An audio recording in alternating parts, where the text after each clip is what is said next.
আমি তো প্রেসিডেন্ট, আমি তো কোনো দল করি না। বিএনপি যেমন আওয়ামী লীগ আছেন, একই সাথে অন্তর্বর্তী সরকারেরও মন্ত্রী মহোদয়, বিভিন্ন উপদেষ্টা, বিভিন্ন জন নানা জায়গায় আছেন, প্রায় 5-6 জন। এখন তাহলে এইটা কি বিএনপি নামের একটি জাতীয় সরকারের মতো চলছে অলিখিতভাবে, যেটা নাম হচ্ছে বিএনপি কিন্তু আসলে আওয়ামী লীগ আছে, অন্তর্বর্তী সরকার আছে, সবাই আছে, মানে এরকম কি ব্যাপারটা হচ্ছে? না, এটা হতে পারে, আপনি বলতে পারেন, কারণ বিএনপি তো আগেও বলেছিল তারা যদি ক্ষমতায় যায় তাহলে তারা সবার অংশগ্রহণ নিয়ে করেই তারা একটা সরকার গঠন করবে। এখানে ববি হাজ্জাজ তো তার দলে জয়েন করেছে, কিন্তু সাকি, জুনায়েদ সাকি অথবা নুরুল হক নূর, এরা তো তার দলে জয়েন করে নাই। তারপর অন্তর্বর্তী সরকারের উপদেষ্টা আছেন, তারপরে নানা সংস্কার কমিশনের। আমি এখানে ওই দুটোকে আমি আলাদা করে দেখতেছি। অন্তর্বর্তীকালীন সরকার এর উপদেষ্টা যেটা আছেন, এটা অন্যায় হয়েছে, এটা টোটালি একটা অন্যায় হয়েছে। এই অন্যায়ের জন্য বিএনপিকে একদিন জবাবদিহি করতে হবে। এবং খলিল সাহেবকে পররাষ্ট্রমন্ত্রী বানিয়ে এই যে নির্বাচনটা হলো না, এই নির্বাচনটাকে বিএনপি প্রশ্নের মুখে তুলে দিয়েছে। এখন আর কেউ বলবে না যে নির্বাচনটা অবাধ, আমি বলবো না অন্তর্পক্ষে, আমার কাছে এটা অবাধ নির্বাচন মনে করি না। আমি কেন মনে করি না সেটা বলি।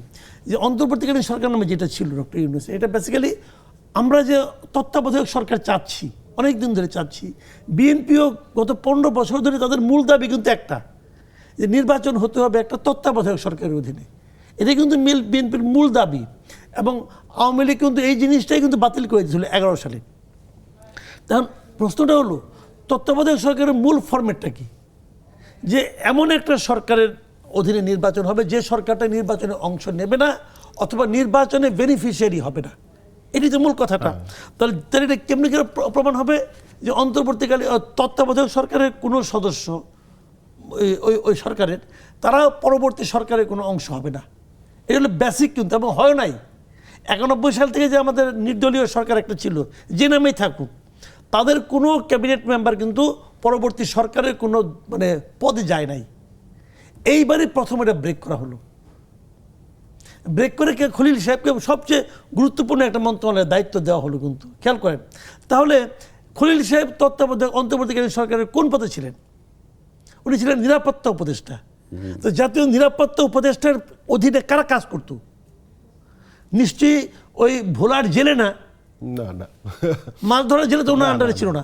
ওনার আন্ডারে নিরাপত্তা উপদেষ্টা কী বিষয়গুলি দেখতেন, কাদেরকে দেখতেন, কোন প্রতিষ্ঠানকে দেখতেন? তা আমি যদি বলি, উনি ওই দায়িত্বে থেকে ওই প্রতিষ্ঠানগুলিকে এই নির্বাচনে ব্যবহার করেছেন ওনার ইচ্ছা অনুযায়ী। উনি কাউকে ভালোবাসেন, যে ভালোবাসার প্রতিদান নির্বাচনের পরে উনি পেয়েছেন। যদি আমি এভাবে বলি, মানে এটাকে যে ট্রফি দেওয়ার যে কথা বলেছি সেটা সত্য হয়ে ওঠে, হতে পারে, আমি জানি না, আমি ওই লাইনে যাবো না, আমি অত দূর আমি কে ব্যাখ্যা করবো। কিন্তু আমি আমার সন্দেহের কথা বলতেছি। যদি কেউ সন্দেহ করেন এরকম ভাবে, তো সেই সন্দেহকে আপনি দূর করবেন কেমন কিনা, আমার কাছে এটাই প্রশ্ন। হয়তো আমার সন্দেহ ভুল, তো এটা আপনাকে দূর করতে হবে না, ভুল প্রমাণ করতে হবে না, ভুলটা প্রমাণ করেন। কাজে এই জিনিসটা বিএনপির জন্য ড্যামেজিং হয়েছে, সুইসাইডাল ডিসিশন বিএনপি নিচ্ছে একটা। তো এটা গেলো একটা বিষয়। আর একটা বিষয় যেটা আপনি বলতেছেন যে প্রেসিডেন্টের ব্যাপারটা, আপনি তো কয়েকটা পয়েন্ট বলেন যে প্রেসিডেন্টের যে ব্যাপারটা, মানে খলিল সাহেবকে আনার মাধ্যমে জাতীয় সরকারের ক্যারেক্টার ওরা প্রমাণ করছেন তা হয় না। বরঞ্চ নুরুল হক নূর অথবা আপনার জুনায়েদ সাকি, এদেরকে নেওয়ার মাধ্যমে ওই ক্যারেক্টার কিছুটা হয়েছে। আর প্রেসিডেন্টের যে ব্যাপারটা, আমি মনে করি কোনো অবস্থাতেই কিন্তু আমি এই শাহাবুদ্দিন সাহেবকে আওয়ামী লীগের প্রেসিডেন্ট বলতে চাই না। সংবিধান তা বলতে বলে না। প্রেসিডেন্ট কিন্তু একটা নির্দলীয় ব্যক্তি। যখন উনি প্রেসিডেন্ট হন তার আগে কিন্তু উনি যে কোনো রাজনৈতিক দল থেকে পদত্যাগ করে তারপরে হন। আমাদের এখানে যার আমাদের যে ঐতিহ্য, সেটা হলো আমাদের প্রেসিডেন্টদের এতটাই মেরুদণ্ড মানে কম থাকে যে ওনারা সবসময় ঝুঁকেই থাকেন। এটা ওই ব্যক্তির সমস্যা, কিন্তু পোস্টের সমস্যা না। পোস্ট হলো সে নির্দলীয় লোক, উনি ওনার পূর্ণ মেয়াদ থাকবেন, এটাই স্বাভাবিক। ভারতে কি হয়েছে আপনার উদাহরণ দিয়ে বলি আপনাকে। ভারতে 2014 সালে যখন বিজেপি ক্ষমতায় আসলো, তখন প্রেসিডেন্ট ছিলেন প্রণব মুখার্জি। প্রণব মুখার্জি কিন্তু কংগ্রেসের, সারা জীবন কংগ্রেস করছেন, করার পর সর্বশেষ কংগ্রেসের অর্থমন্ত্রী ছিলেন।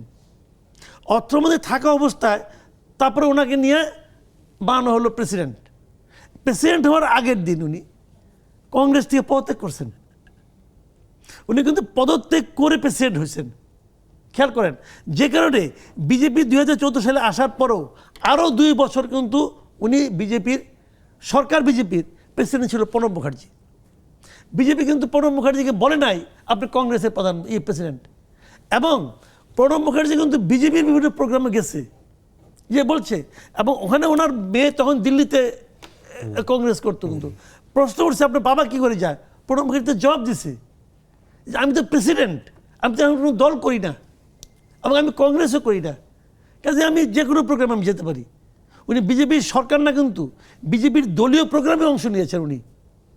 তো এইটা হলো মূল ঘটনা, প্রেসিডেন্ট নির্দলীয় ব্যক্তি হবেন, যদি আগে কোনো দলের থাকেন ত্যাগ করে আসবেন। কাজেই এই প্রেসিডেন্টকে যে ওনারা রেখেছেন, এটা কিন্তু আমি বিএনপির রাজনৈতিক পরিপক্কতাকে হিসেবে দেখি, কিন্তু আবার খলিলকে নেওয়াটা রাজনৈতিক অপরিপক্কতা হিসেবে দেখি। খুবই দারুণ ব্যাপার। আর ওই নূর এবং ইয়েকে নেওয়াটা, জুনায়েদ সাকিকে নেওয়াটা জাতীয় সরকার করার যে মানসিকতা, তার প্রতিফলন হিসেবে দেখি।